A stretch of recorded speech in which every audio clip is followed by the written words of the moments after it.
हिंद सभी प्यारे दोस्तों को। मैं स्वाति तोमर स्वागत करती हूँ Hindi by Swati ma'am YouTube channel पर।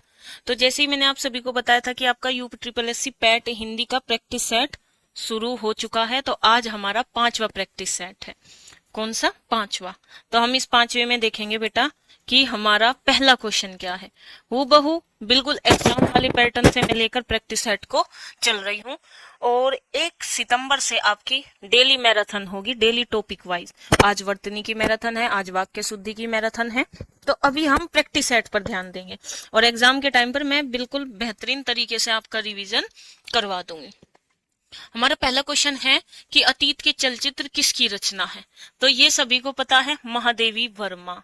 मैंने आपसे पहली क्लास में पूछा था कि महादेवी वर्मा को क्या कहते हैं, तो आप बता देना भाई, आधुनिक युग की मीरा महादेवी वर्मा को कहा जाता है। और अतीत के चलचित्र और यामा किनकी रचना है? यामा और अतीत के चलचित्र, ये किसकी रचना है? महादेवी वर्मा की रचना है। अगर मैं निराला जी की बात करूं तो मैंने आपको हर क्लास में, हर प्रैक्टिस सेट में निराला जी की मैं याद करवा रही हूं आपको बेटा। तुलसीदास है ना, तुलसीदास आपको इनकी याद रखनी ही रखनी है। और अनामिका, परिमल, ये बेटा आपके हाथ में है, जितनी ज्यादा याद रखोगे उतना अच्छा है। अनामिका, परिमल, जूही की कली, ये इनकी क्या है? ये भी मोस्ट इम्पोर्टेंट रचना है। कौन कौन सी इम्पोर्टेंट रचना है? जूही की कली, जूही की कली, और एक आपकी तुलसीदास। आप मुझे कमेंट करके बताना कि छंद कितने प्रकार के होते हैं, बस उसी छंद से रिलेटेड ये रचनाएं इम्पोर्टेंट है। जूही की कली। अब आ जाते हैं अयोध्या सिंह, नहीं, अयोध्या सिंह उपाध्याय। अयोध्या सिंह उपाध्याय हरियोध। जब मैंने यूपी टेट दिया था तब मेरे एग्जाम में ये वाली रचनाएं पूछी गई थी। वैदेही वनवास किसकी रचना है? और आपको मैंने कल ही प्रैक्टिस सेट 4 में याद करवाया था कि सीता का पर्यायवाची वैदेही होता है। तो वैदेही वनवास, अयोध्या सिंह उपाध्याय हरियोध। अयोध्या है, अयोध्या में क्या मिला था? राम को वनवास मिला था। तो ऐसे करके आप याद कर सकते हो, ठीक है बेटा। और रही बात है इनकी, एक तो प्रिय प्रवास, प्रिय प्रवास, ये प्रिय प्रवास इनकी क्या है? मोस्ट इंपोर्टेंट रचना है। वैदेही वनवास तो है ही, लेकिन ये खड़ी बोली की पहली रचना है। अगर आपसे पूछे कि खड़ी बोली की पहली रचना कौन सी है, तो वो आपकी प्रिय प्रवास है, अयोध्या सिंह उपाध्याय हरियोध जी ने लिखी है। तो याद रख लोगे? ठीक है। एक रख लेना बेटा पारिजात। लेकिन ये दो क्या है? इनकी सबसे ज्यादा मोस्ट इंपोर्टेंट रचना है। तो आप ऐसे इनकी रचनाएं याद रखेंगे। मुहावरे अपना सामान्य अर्थ न देकर, देखो मुहावरे का क्या होता है? विशेष अर्थ होता है। जैसे भाई एक दोस्त है, वो आपसे 4 साल बाद मिला, तो आप क्या बोलोगे? और भाई ईद का चांद हो रहा, ईद का चांद हो रहा, मतलब बहुत दिनों बाद दिखाई दिया। तो वो एक स्पेसिफिक अर्थ देता है, विशिष्ट अर्थ देता है। कौन सा शब्द पुल्लिंग है? सर्वनाम का प्रयोग कर लेंगे, विशेषण का प्रयोग कर लेंगे, क्रिया का प्रयोग कर लेंगे। इन 3 का प्रयोग करेंगे। जैसे मैं आपको सर्वनाम का प्रयोग करके दिखाती हूँ। सर्वनाम क्या होते हैं?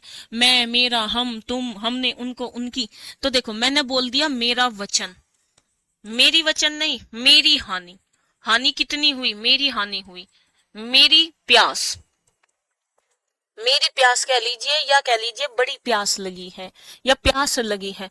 महाबचत है, नहीं, बड़ी बचत, ठीक है। मेरी बचत, कुछ भी लगा लीजिए, महाबचत। अब मेरी बचत या मेरा बचत, बताओ।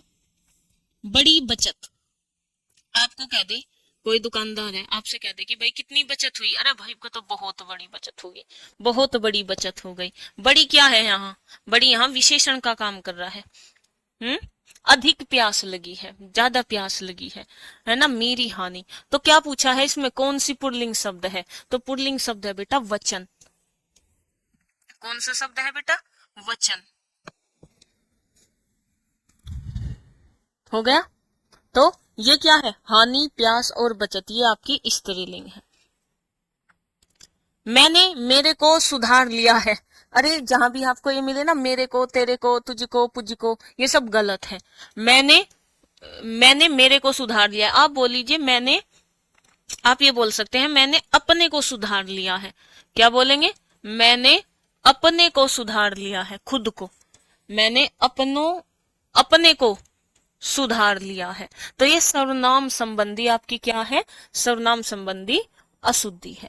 दिए गए विकल्प में बादल का समानार्थी शब्द, देखो बादल का पर्यायवाची याद करने के लिए आपको क्या करना होगा, जल के पर्यायवाची में द जोड़ दो, जल के पर्यायवाची में द जोड़ दो तो आपको क्या मिल जाएगा, बादल मिल, सॉरी हाँ जी बिल्कुल सही है, जल के पर्यायवाची में, जल के पर्यायवाची में बेटा धी और निधि जोड़ दो तो आपको क्या मिलेगा, क्या मिलेगा, समुद्र मिलेगा।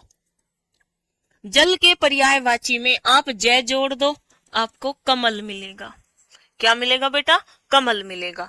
अब देखो अंबु किसका पर्यायवाची है, पानी का है, इसमें क्या जोड़ दिया, जय जोड़ दिया तो क्या कहीं का बन गया, कमल का बन गया।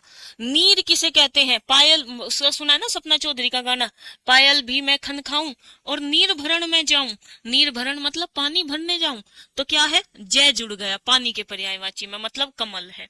जल के, जल भाई जल भी तो कह दे पानी को, उसमें जय जोड़ दिया तो ये तीनों क्या है, ये पानी के पर्यायवाची में जय जुड़ा है तो ये तीनों के तीनों कमल के हैं। लेकिन अंबु, अंबु किसे कहते हैं, पानी को, लेकिन यहाँ क्या जुड़ गया, द जुड़ गया तो इसका मतलब ये किसका हो गया, बादल का हो गया। धीनी धी जुड़ जाए तो वो समुद्र का चला जाता है। जैसे तयो, तयो में द जोड़ दो, तयो में धर जोड़ दो, ठीक है। अब आ जाते हैं, 5 क्वेश्चन हमारे हो गए, अब 10 क्वेश्चन हम पैराग्राफ से करेंगे।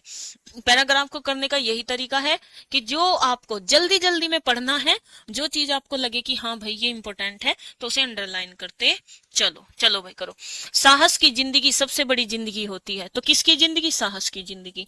ऐसी जिंदगी की सबसे बड़ी पहचान क्या है कि वो निडर हो और बेखौफ हो। साहसी मनुष्य की पहली पहचान क्या है कि वो इस बात की चिंता नहीं करता कि तमाशा देखने वाले लोग उसके बारे में क्या सोच रहे हैं। दूसरों की परवाह किए बगैर जीने वाला आदमी दुनिया की असली ताकत होता है। और मनुष्यता को प्रकाश भी ऐसे ही आदमी से मिलता है। तो देख लो भाई किससे मिलता है, जो साहस की जिंदगी जीता है। मनुष्यता, मनुष्यता भाववाचक संज्ञा है। साहसी मनुष्य सपने उधार नहीं लेता, ठीक है। साहसी मनुष्य उन सपनों में भी रस, रस मतलब आनंद लेता है जिनका कोई व्यवहारिक अर्थ नहीं है। साहसी मनुष्य अपने उधार नहीं लेता, वह अपने विचारों में रमा हुआ अपनी ही किताब पढ़ता है। झुंड में चलना और झुंड में चरना तो भैंस और भेड़ का काम है। साहसी मनुष्य तो शेर के समान होता है जो अकेला होने पर भी मग्न रहता है। चलो भाई साहसी, ये कहां से आ गया भाई, अर्नाल्ड बेलेंट ने एक जगह लिखा, चलो भाई क्या लिखा, जो आदमी उपयुक्त अवसर मिलने पर भी साहस से काम न ले सका वह कभी भी सुखी नहीं हो सकता। समय पर साहस न दिखाने वाला व्यक्ति अपने भीतर एक आवाज सुनता है जो उसे बराबर कहती है कि तुम साहस नहीं दिखा सके, तुम कायर की तरह भाग खड़े हुए। चलो भाई ये अर्नाल्ड बेलेंट ने कहा था। साहसी मनुष्य क्या उधार नहीं लेता, बताओ भाई, साहसी मनुष्य क्या उधार नहीं लेता, बताओ भाई, क्या उधार नहीं लेता साहसी मनुष्य, विचार, बुद्धि या सपने। तो बेटा कह तो रहा है कि उसके सपने, वो दुनिया में ध्यान ही नहीं देता, जो उसे करना है वो करेगा, अब वो अपनी ही दुनिया में मग्न रहता है। साहसी मनुष्य किसके समान बता दिया था, शेर के समान बता दिया था। और भैंस और भेड़ के समान किसे बताया, जो साहसी ना हो। दुनिया की परवाह किए बिना जीने वाले व्यक्ति से किसको प्रकाश मिलता है, तो बेटा मैंने कहा था मनुष्यता को प्रकाश मिलता है। किसे मिलता है, मनुष्यता को। लेखक ने कैसे जीवन को महान बताया है, स्वावलंबी, देखो कमजोरी का तो नहीं बताया, हिम्मत। स्वावलंब, स्वावलंब पूर्ण मतलब स्वावलंब का होता है कि आप अपने पैरों पर खड़े हो। और विवेकशील जीवन बेटा वो होता है जो आपके मतलब आपके जीवन में धैर्य हो, आपको गुस्सा ना आता हो, वो होता है विवेक आदमी है ना। विवेक, बच्चे कुछ भी कहते रहे, पापा यू कर दो, पापा वो कर दो, मम्मी यू कर दो, लेकिन मम्मी पापा तो विवेकशील व्यक्ति हैं, वे अपनी इच्छा करें, वे शान से बैठेंगे। तो लेखक ने कैसे जीवन को महान बताया है, तो इसमें किसका जिक्र है बेटा, ज्यादातर ज्यादातर यहाँ किसकी बात हुई है, साहस की। किसकी बात हुई है, साहस की। तो यहाँ हिम्मत की ज्यादा बात हुई है, क्योंकि साहस क्या है, साहस आपका पर्यायवाची है हिम्मत का। ठीक है भाई, अब आ जाते हैं नेक्स्ट। इनमें से कौन सा व्यवहारिक शब्द के लिए पर्यायवाची शब्द नहीं है। अब देखो व्यवहारिक, सबसे पहले तो ये देखो व्यवहार, व्यवहार में इक प्रत्यय जुड़ा है, तब जाकर आपका ये क्या बना है, व्यवहारिक बना है। ठीक है, चलो भाई, अगर इसे देखेंगे तो क्या बनेगा आपका, बताओ, विधन। अगर आप इस शब्द को तोड़ेंगे तो विधन अवधनहार, ऐसे तोड़ लो। यण संधि है ना, है, वह पूरा करो, यह किस में बदलेगा, छोटी ई में बदलेगा, यहां से ए निकलेगा, अवहार, और अव आपका उपसर्ग है, वी भी आपका उपसर्ग है, हार इसमें मूल शब्द है। ठीक, तो पांचवा क्या कहता है, व्यवहारशील, आदर्शवादी, व्यवहार लाने योग्य, व्यवहार कुशल। साफ साफ दिख रहा है। अगर हमें पता भी नहीं ना तो आप ये देखो, यहाँ व्यवहारशील, व्यवहार लाने के योग्य, कौन लाएगा व्यवहार, जिसके अंदर होगा भाई, जो व्यवहारिक आदमी होगा, बिहेवियर, व्यवहार कुशल। बस आदर्शवादी नहीं है, आदर्शवादी वो होता है जो, हाँ भाई, समाज क्या कहेगा, समाज के ये विचार है, ये एक आदर्श विचारों की तरफ चलेंगे। व्यवहारिक होता है प्रैक्टिकल व्यक्ति। ये आपकी हो गए। अब आ जाते हैं बेटा दूसरा पैराग्राफ। अब दूसरा पैराग्राफ क्या है, शिक्षा के ऊपर। शिक्षा मनुष्य को मस्तिष्क और शरीर का उचित तालमेल करना सिखाती है। कौन सिखावे, शिक्षा। किसका तालमेल, मस्तिष्क और शरीर का। वह शिक्षा जो मानव को पाठ्य पुस्तकों के ज्ञान के अतिरिक्त कुछ गंभीर चिंतन न दे। शिक्षा जो मानव को पाठ्य पुस्तकों के ज्ञान के अतिरिक्त, अच्छा, कुछ गंभीर चिंतन न दे। यदि हमारी शिक्षा सुसंस्कृत, सभ्य, सच्चरित एवं अच्छे नागरिक नहीं बना सकती तो उससे क्या लाभ। सहृदय सच्चा परंतु अनपढ़ मजदूर उस स्नातक से कहीं अच्छा है जो निर्दय और चरित्रहीन है। संसार के सभी वैभव, वैभव मतलब जहाँ खुशियां, सुंदरता, रुपए, सब चीज हो, और सुख साधन भी मनुष्य को तब तक सुखी नहीं बना सकते जब तक कि मनुष्य को आत्मिक ज्ञान, आत्मा का ज्ञान, आध्यात्मिक ज्ञान न हो। हमारे कुछ अधिकार और कर्तव्य भी है। ठीक है, शिक्षित व्यक्ति का कर्तव्यों का उतना ही ध्यान रखना चाहिए जितना कि अधिकारों का। मतलब लास्ट लाइन में कहा है कि जो व्यक्ति पढ़ा लिखा है उसे अपने कर्तव्यों का, अपनी ड्यूटीज का उतना ही ध्यान रखना है जितने अधिकारों का। देख लो भाई, समाज के अधिकार। कौन सा शब्द अन उपसर्ग से नहीं बना है। देखो भाई, पैराग्राफ है, पैराग्राफ से वो पूरे व्याकरण का निचोड़ पूछ सकता है।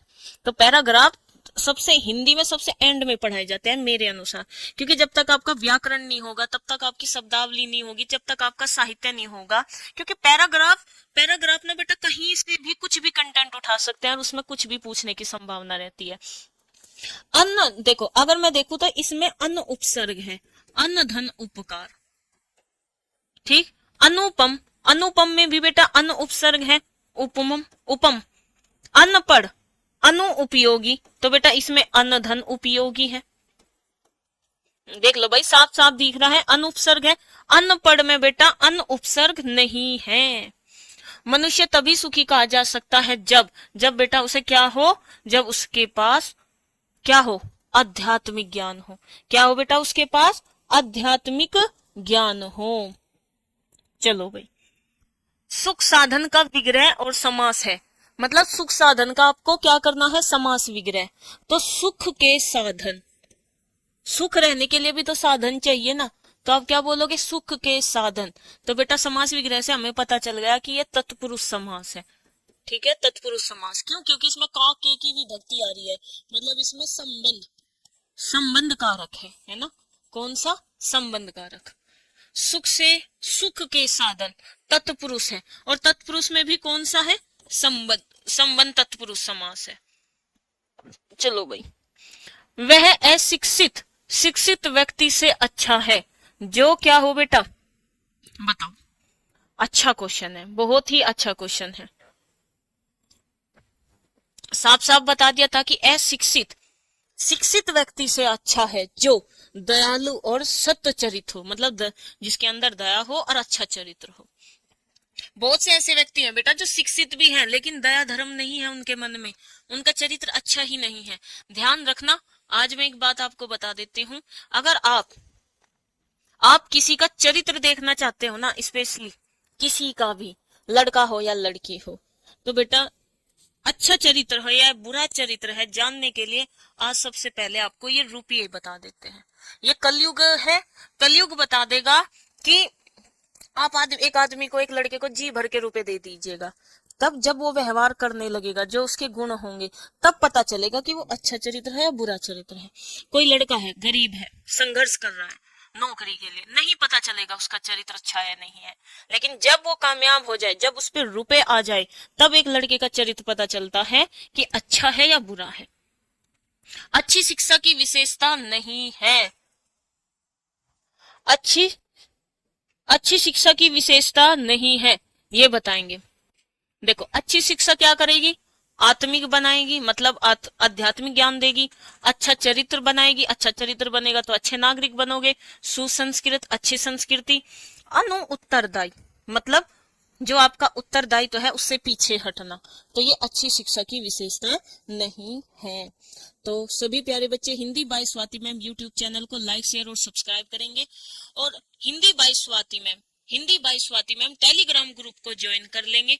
आपका कोई भी डाउट हो तो आप मुझे इंस्टाग्राम पर मैसेज कर देना। आपको सर्च करना है हिंदी बाय स्वाति मैम कि मैम मेरा ये डाउट है, तो मैं आपको बता दूंगी। और ये प्रैक्टिस सेट आपको कैसे लग रहे हैं कमेंट करके अपना स्कोर जरूर बताएंगे। तो सभी प्यारे बच्चों को जय हिंद।